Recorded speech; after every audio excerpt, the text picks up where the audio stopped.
본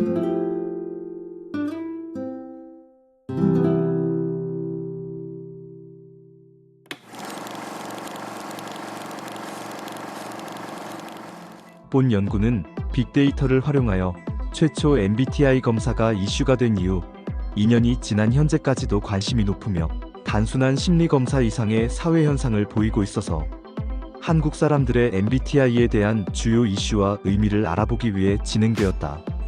웹크롤러 기능을 활용하여 MBTI는 2022년 2월부터 3월까지 수집하였고, 성격 유형 검사는 2021년 11월부터 2022년 3월까지 수집한 네이버 뉴스 기사 타이틀을 중심으로 수집하고, 불용어를 제외한 총 3,910개의 키워드를 사용하여 언어 네트워크 분석을 실시하였다.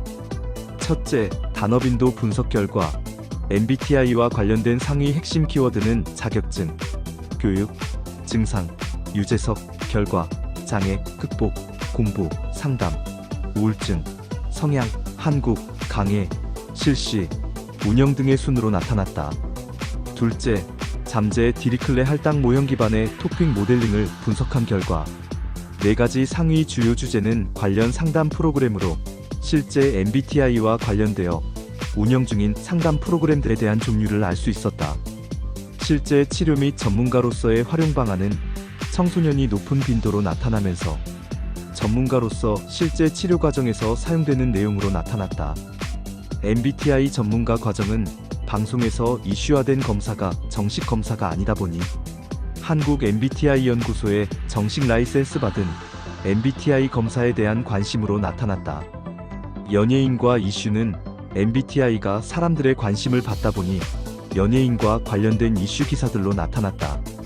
본 연구는 한국 사람들의 MBTI에 대한 전반적인 인식을 알아보고 이를 활용한 시사점과 연구의 의의를 논의하였다.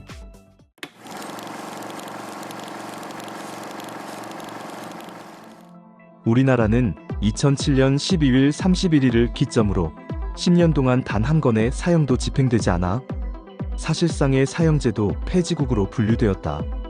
이번 기회에 우리나라도 사형제도를 법적으로도 폐지해야 한다는 주장이 나오면서 사형제 존폐 논란이 쟁점화되었다. 그러나 최근 잇따른 흉악범죄의 발생에 따라 시민들의 불안이 커지면서 범죄 억제를 위해 사형제를 존속시켜야 한다는 주장 또한 만만치 않게 나오고 있다.